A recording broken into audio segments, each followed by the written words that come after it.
Hello my friends.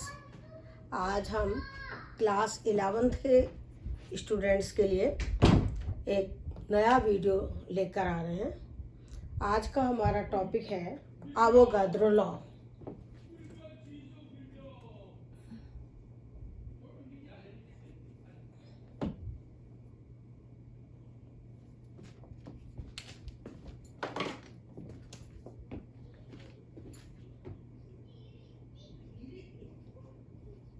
Avogadro law. पहले हमने gas laws video में शेयर किए थे। 4 लॉज हमने इससे पहले वाले वीडियो में शेयर किए हैं। आज हमें लेना है एवोगाद्रो लॉ। एवोगाद्रो एक साइंटिस्ट था जिसने ये बताया कि एनटीपी पर, यानी नॉर्मल टेम्परेचर एंड प्रेशर पर, मतलब जब टेम्परेचर और प्रेशर अगर सेम है और कोई सी दो गैसेस का हम वॉल्यूम भी सेम कर दें तो नंबर ऑफ मॉलिक्यूल सेम होंगे। इसको हम कहते हैं Avogadro law. Normal temperature pressure लें, यानी इक्वल टेम्परेचर और इक्वल प्रेशर लें, और दो गैसेस का हम इक्वल वॉल्यूम लें, यानी दो गैसेस हैं जिनका इक्वल वॉल्यूम है, सेम टेम्परेचर एंड प्रेशर है, सेम टेम्परेचर और सेम प्रेशर है, तो क्या होगा? नंबर ऑफ पार्टिकल्स या नंबर ऑफ मॉलिक्यूल्स सेम होंगे, नंबर ऑफ मॉलिक्यूल्स सेम होंगे। इसको हम कहते हैं एवोगाद्रो लॉ। डिफाइन कैसे करोगे?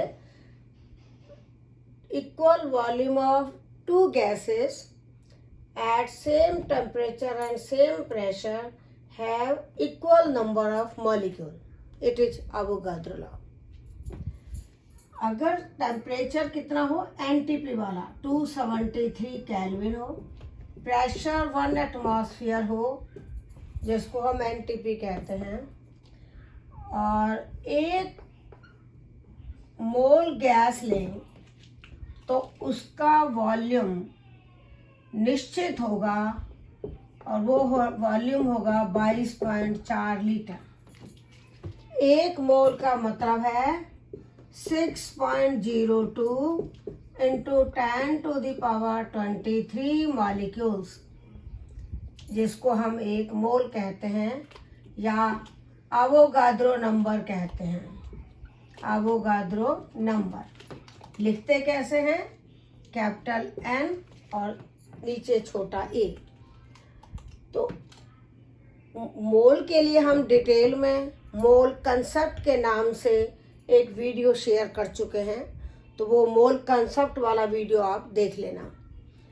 तो 273 केल्विन टेम्परेचर हो, दो गैसेस का, 1 एटमॉस्फेयर प्रेशर हो, दोनों का हम 1 मोल लें, यानी इतने मॉलिक्यूल हों, तो उनका वॉल्यूम सेम होगा। कितना होगा? 22.4 लीटर। या ये कहिए कि 273 केल्विन टेम्परेचर लिया जाए, 1 एटमॉस्फेयर प्रेशर लिया जाए, और इक्वल वॉल्यूम यानी 22.4 लीटर वॉल्यूम लिया जाए दो गैसेस का, तो उसको हम 1 मोल कहेंगे, या उसमें 6.02 इंटू 10⁻23 मॉलिक्यूल्स होंगे, जिसको हम कहते हैं एवोगाद्रो नंबर, और इस लॉ को कहते हैं Avogadro law.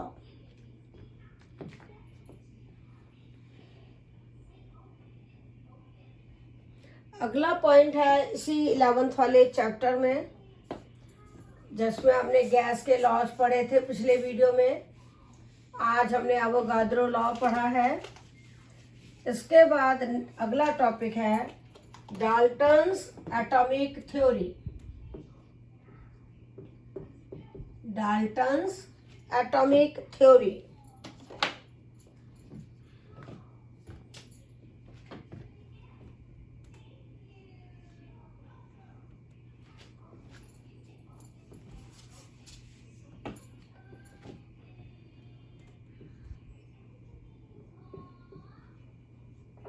Dalton's atomic theory.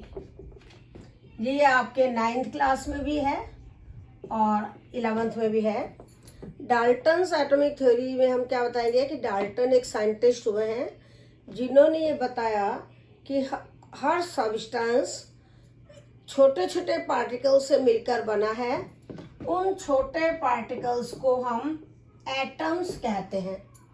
ए का मतलब होता है विदाउट और टर्म मतलब ब्रेक होना, यानी जो ब्रेक नहीं हो सकता, मतलब इनडिविजिबल होते हैं। यानी डाल्टन ने ये कहा था कि हर सब्सटेंस छोटे छोटे पार्टिकल से मिलकर बना है जो कि टूट नहीं सकते, मतलब विदाउट ब्रेक वाले हैं, और उनको इनविजिबल पार्टिकल कहते हैं। तो ये फर्स्ट पॉइंट था डाल्टन्स एटॉमिक थ्योरी का कि हर सब्सटेंस छोटे छोटे पार्टिकल से बना है और ये एटम्स केमिकल रिएक्शन में पार्टिसिपेट करते हैं। एटम्स किस में पार्टिसिपेट करते हैं? केमिकल रिएक्शंस में। ये एटम्स जब फिक्स्ड रेशो में मिलते हैं तो कंपाउंड बनता है। ये एटम्स फिक्स्ड रेशो में मिलते हैं तब कंपाउंड बनता है। अगला पॉइंट उसने कहा था कि अगर एक एलिमेंट हो तो उसके सारे एटम सेम होंगे। अगर एक एलिमेंट हो तो उसके सारे एटम सेम होंगे, physical and chemical properties same होंगी। अगर डिफरेंट एलिमेंट हैं, अगर डिफरेंट एलिमेंट्स हैं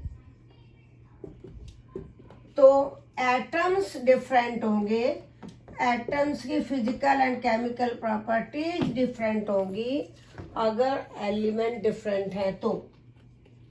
अगर ये डाल्टन ने बताया था कि अगर एलिमेंट सेम है तो सारे एटम सेम होंगे, अगर एलिमेंट डिफरेंट है तो उनके एटम्स की physical and chemical properties different होंगी।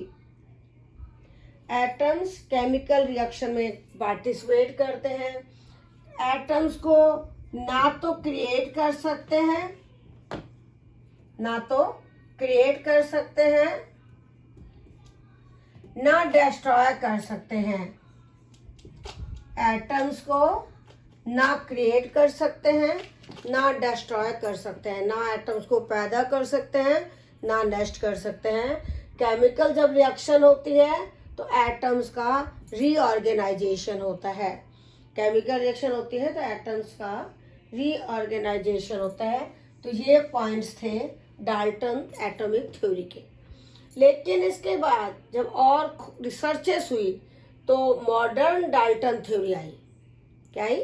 मॉडर्न डाल्टन थ्योरी, जिसमें पहला पॉइंट ये गलत हो गया। डाल्टन ने तो कहा था एटम को तोड़ नहीं सकते, लेकिन मॉडर्न एटॉमिक थ्योरी में कहा गया कि एटम्स को हम तोड़ सकते हैं न्यूट्रॉन, प्रोटॉन्स एंड इलेक्ट्रॉन में।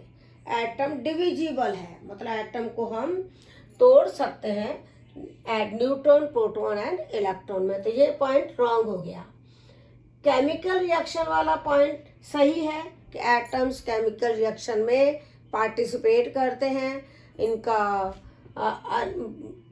दोनों तरफ, रिएक्शन के रिएक्टेंट की तरफ और प्रोडक्ट की तरफ, हर एलिमेंट के नंबर ऑफ एटम सेम रहते हैं, यानी एटम्स का रीऑर्गेनाइजेशन होता है। तो ये पॉइंट सही है। एटम्स फिक्स्ड रेशो में कंपाउंड बनाते हैं, ये भी सही है, लेकिन कुछ एक्सेप्शंस मिलते हैं जिनमें फिक्स्ड रेशो या होल नंबर रेशो नहीं है। जैसे नॉन स्टोइकियोमेट्रिक कंपाउंड होते हैं FeO, इसमें Fe और O का रेशो 1:1 होना चाहिए, लेकिन 1:1 नहीं होता।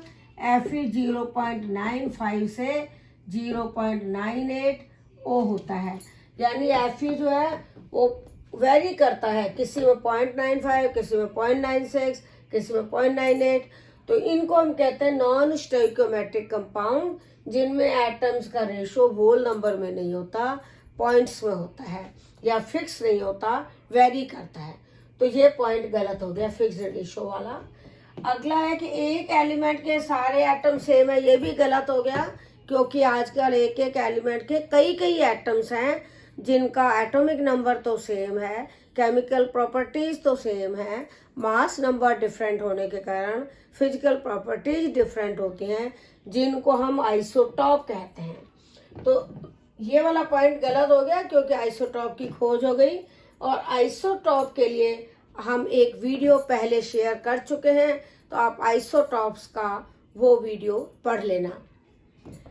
अगला पॉइंट है डिफरेंट एलिमेंट अगर हैं तो एटम्स डिफरेंट होंगे, ये गलत हो गया, क्योंकि जैसे आर्गन है और कैल्शियम है, आर्गन और कैल्शियम दो डिफरेंट एलिमेंट्स हैं, दोनों का मास सेम है, एटॉमिक नंबर डिफरेंट है।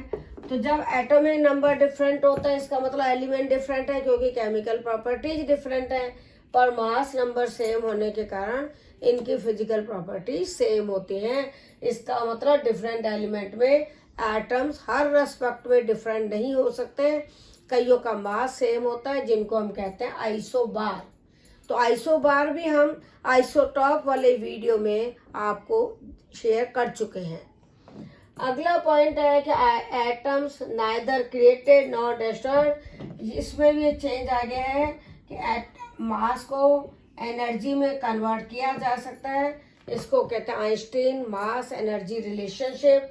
ई एनर्जी है, एम मास है, सी लाइट की वेलोसिटी है। तो ये तुम रेडियो एक्टिविटी में डिटेल में पढ़ोगे कि जो रेडियो एक्टिव एलिमेंट्स हैं उनमें अल्फा बीटा गामा पार्टिकल्स निकलते रहते हैं, और कुछ मास एनर्जी में कन्वर्ट हो जाता है, जैसे एटम बम का तुमने पढ़ा होगा, हाइड्रोजन बम पढ़ा होगा। तो ये तो है modern Dalton's theory and old Dalton theory.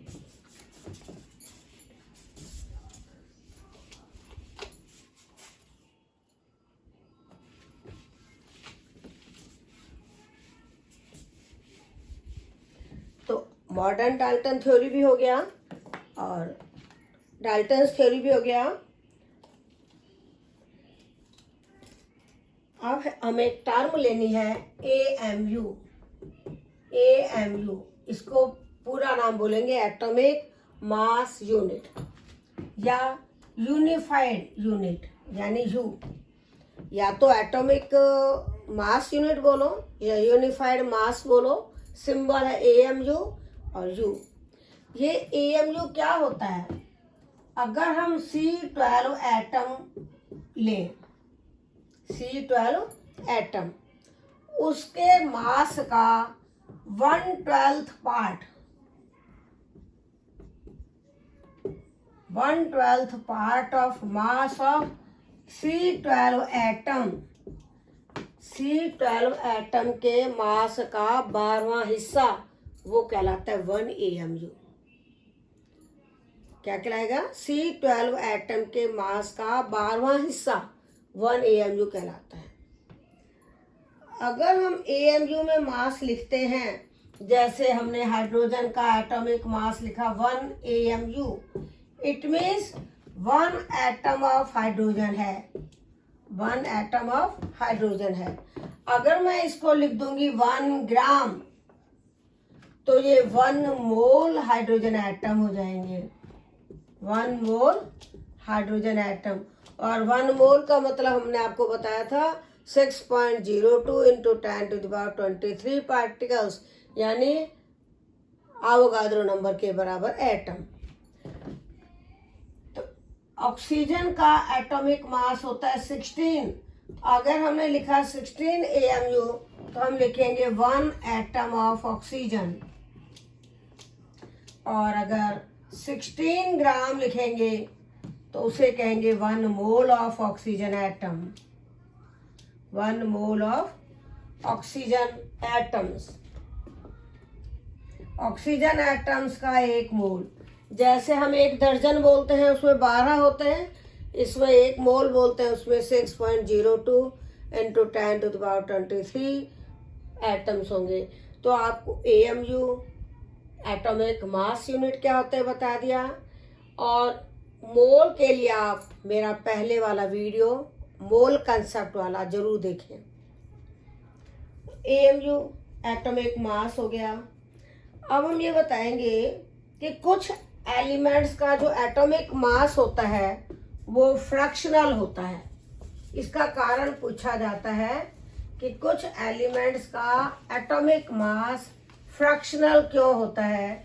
वो भी हमने हालांकि आइसोटॉप वाले वीडियो में बताया है, पर एक बार फिर बता देते हैं कि क्लोरीन के दो आइसोटॉप होते हैं, 35 एंड 37।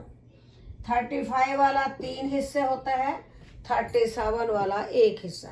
तो ये 3:1 रेशियो में मिलते हैं। तो अगर हमको एवरेज एटॉमिक मास निकालना है, average atomic mass of chlorine निकालना है, तो हम क्या करेंगे, 35 वाला जो क्लोरीन है वो 3 पार्ट्स है, 37 वाला क्लोरीन 1 पार्ट है। इसका हम एवरेज निकालेंगे, 35 into 3 plus 37 into 1 upon 3 plus 1। तो एवरेज एटॉमिक मास आएगा 35.5। तो ये AMU में लिखेंगे तो हम कहेंगे 1 एटम, और अगर ग्राम में लिखेंगे तो 1 मोल एटम। तो ये हमें ग्राम में देना है क्योंकि इनका हमने एटम्स का रेशो लिया है और एटम्स लिए हैं, एक एटम तो हमने लिया नहीं। तो एवरेज एटॉमिक मास जो है, अगर एक एटम का भी हम एवरेज बताएंगे तो 35.5 बताएंगे। तो ये 35.5 कैसे आया, क्लोरीन के दो आइसोटॉप्स का हमने एवरेज किया। इस फॉर्मूले से अगर आपको एवरेज एटॉमिक मास तो गिवन है, परसेंटेज ऑफ आइसोटॉप निकालनी हो तो 35 वाले को x मान लेना, x परसेंटेज, तो यहाँ x लिख देना। 37 वाले को 100 माइनस x लिखना और यहाँ पे हो जाएगा 100। तो आप परसेंटेज भी निकाल सकते हो। तो ये हुआ एवरेज एटॉमिक मास। AMU भी हो गया, एवरेज एटॉमिक मास भी हो गया। अगला टॉपिक है मॉलिक्यूलर मास। मॉलिक्यूलर मास यानी मॉलिक्यूल का मास। देखिए, मॉलिक्यूलर मास और एक होता है मॉलर मास, दोनों में अंतर है। मॉलिक्यूलर मास मॉलिक्यूल का मास होगा, मॉलर मास एक मोल का मास होगा। मॉलर मास मतलब एक मोल का मास, और मॉलिक्यूलर मास मीन्स एक मॉलिक्यूल का मास। जैसे HCl का मॉलिक्यूलर मास निकालना है तो हाइड्रोजन का एटॉमिक मास 1 होता है, क्लोरीन का 35.5 होता है, तो ये आ जाएगा 36.5 AMU। तो ये तो है मॉलिक्यूलर मास यानी एक मॉलिक्यूल का मास। AMU में लिखा तो इसका एक मॉलिक्यूल आया, तो एक मॉलिक्यूल का मास। लेकिन अगर मैं इसको 36.5 AMU की जगह ग्राम लिख दूं तो इसको हम कहेंगे ग्राम मॉलिक्यूलर मास। क्या कहेंगे, gram molecular mass. Gram molecular mass बोलो या मॉलर मास बोलो, ग्राम मॉलिक्यूलर मास बोलो या मॉलर मास बोलो, तो ये एक मोल का मास होगा। यानी mass of 1 mole chlorine, 1 mole HCl। ये किसका मास है, 1 मोल HCl। 1 मोल HCl का मतलब ये जो 1 मोल HCl का मतलब होता है 6.02 इंटू 10⁻23 मॉलिक्यूल्स हैं, मॉलिक्यूल्स ऑफ HCl। HCl के कितने मॉलिक्यूल हैं इसमें, 1 मोल का मतलब 6.02 इंटू 10⁻23। अगर कोई कहे एक मोल HCl यानी 36.5 ग्राम HCl में कितने मोल हाइड्रोजन एटम है, तो हम 1 मोल हाइड्रोजन एटम कहेंगे क्योंकि H 1 है। 1 मोल hydrogen atom means Avogadro number के बराबर हाइड्रोजन एटम। 1 मोल क्लोरीन एटम कहेंगे यानी एवोगाड्रो नंबर के बराबर क्लोरीन एटम। तो आपको मॉलिक्यूलर मास निकालना आ गया। एक एग्जाम्पल आप और ले सकते हैं, CO2। कार्बन का एटॉमिक मास 12 होता है, ऑक्सीजन का है 16, तो इसमें 16 इंटू 2 लेंगे क्योंकि ऑक्सीजन 2 हैं, तो ये हो जाएगा 44। अब इस 44 को आप AMU में लिखोगे तो एक मॉलिक्यूल का मास होगा, ग्राम में लिखोगे तो एक मोल का मास होगा। मोल का मतलब होता है अवोगाद्रो नंबर के बराबर एटम। तो कंफ्यूजन मत रखना किसी भी तरह का। AMU में लेते हैं तो 1 मॉलिक्यूल होगा, यानी 36.5 AMU है HCl, तो एक हाइड्रोजन एटम है और एक क्लोरीन एटम है, या HCl का एक मॉलिक्यूल है। अगर 36.5 ग्राम है तो एक मोल HCl है। एक मोल HCl का मतलब अवोगाद्रो नंबर के बराबर HCl के मॉलिक्यूल हैं, और हाइड्रोजन के एटम अवोगाद्रो नंबर के बराबर हैं, और क्लोरीन के एटम भी अवोगाद्रो नंबर के बराबर होते हैं। तो ये हुआ हमारा मॉलिक्यूलर मास। अवोगाद्रो नंबर हमने आपको बता दिया था। अवोगाद्रो नंबर के बाद अब आप एक और टर्म लीजिए, अवोग्राम। अवोग्राम क्या होता है?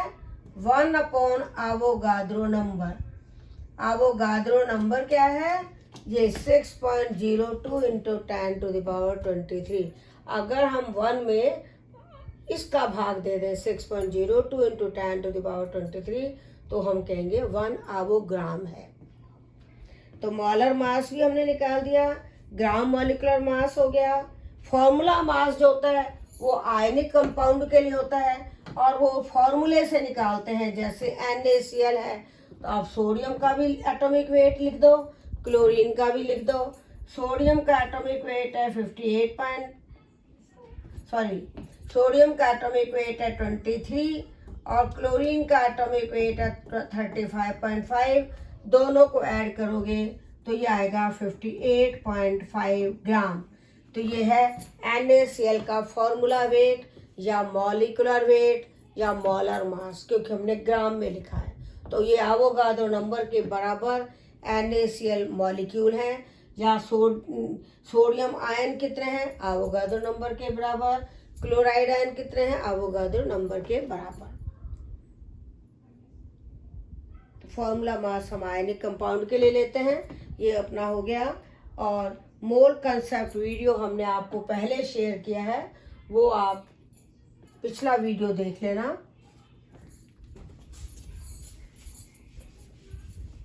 इस वीडियो को अच्छी तरह से सुनना, समझना। अगर कोई दिक्कत हो तो आप फीडबैक में देना। धन्यवाद।